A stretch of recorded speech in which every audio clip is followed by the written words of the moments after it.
यह मनुष्य जीवन बहुत ही दुर्लभ बतलाया गया है। प्रहलाद महाराज श्रीमद् भागवतम में बतलाते हैं, दुर्लभम मानुषम जन्म, अर्थात 84 लाख योनियों में भ्रमण करने के पश्चात यह मनुष्य देह हमको प्राप्त होता है।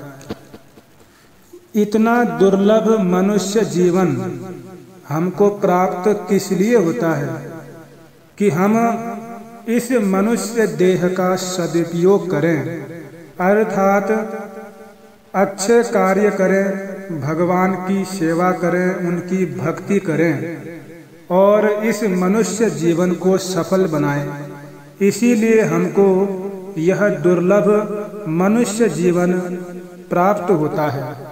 लेकिन इस मनुष्य जीवन को जो व्यक्ति नष्ट कर देता है, आत्महत्या करता है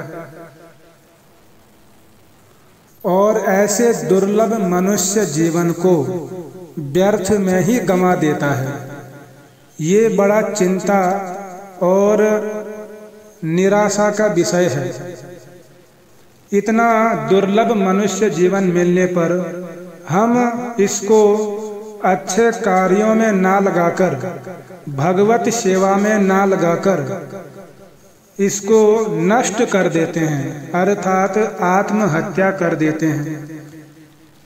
आत्महत्या करने से कितना बड़ा हमको नुकसान उठाना पड़ सकता है, आत्महत्या करने से हमको कितना कष्ट भोगना पड़ सकता है, इसके लिए पद्म पुराण और हमारे अन्य वैदिक ग्रंथों में बतलाया गया है।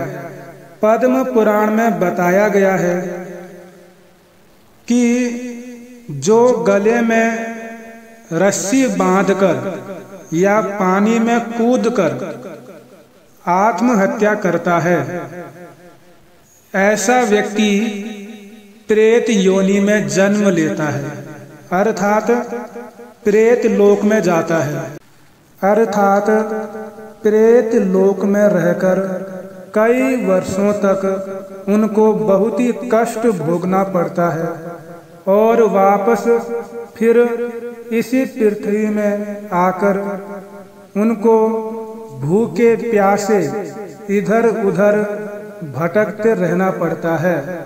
यह लोके सत प्रेता, इस लोक में उनको सर्वत्र भटकते रहना पड़ता है और मनुष्य योनि उनको प्राप्त नहीं होती है, क्योंकि उनको एक बार मनुष्य देह दिया गया, उसको उन्होंने नष्ट किया।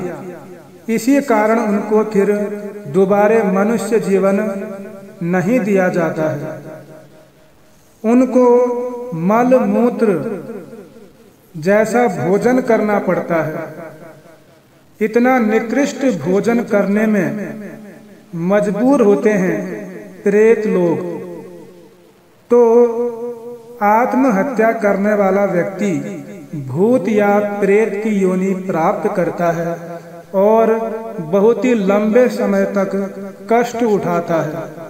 यदि कोई व्यक्ति प्रेत योनि में पहुंच गया है तो उसका उद्धार हजारों पिंड दान करने से, गया में श्राद्ध इत्यादि करने से, दान पुण्य करने से भी संभव पर नहीं हो सकता।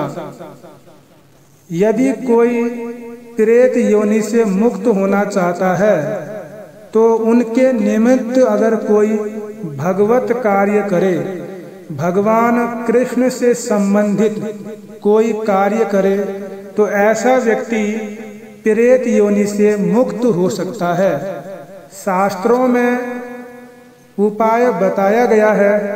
यदि कोई उनके निमित्त भागवत कथा करता है तो ऐसा व्यक्ति प्रेत योनि से मुक्त होकर भगवान कृष्ण के धाम में प्रवेश कर सकता है।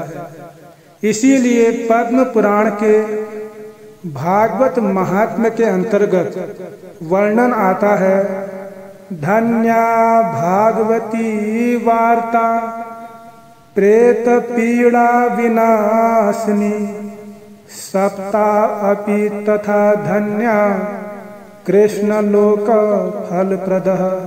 धन्या भागवती वार्ता, ये भागवती कथा धन्य है प्रेत पीड़ा विनाशनी, जो प्रेत योनि से व्यक्ति को मुक्त करने वाली है, और धन्य है कृष्ण लोक फलप्रदः, भगवान कृष्ण के धाम को प्राप्त कराने वाली है।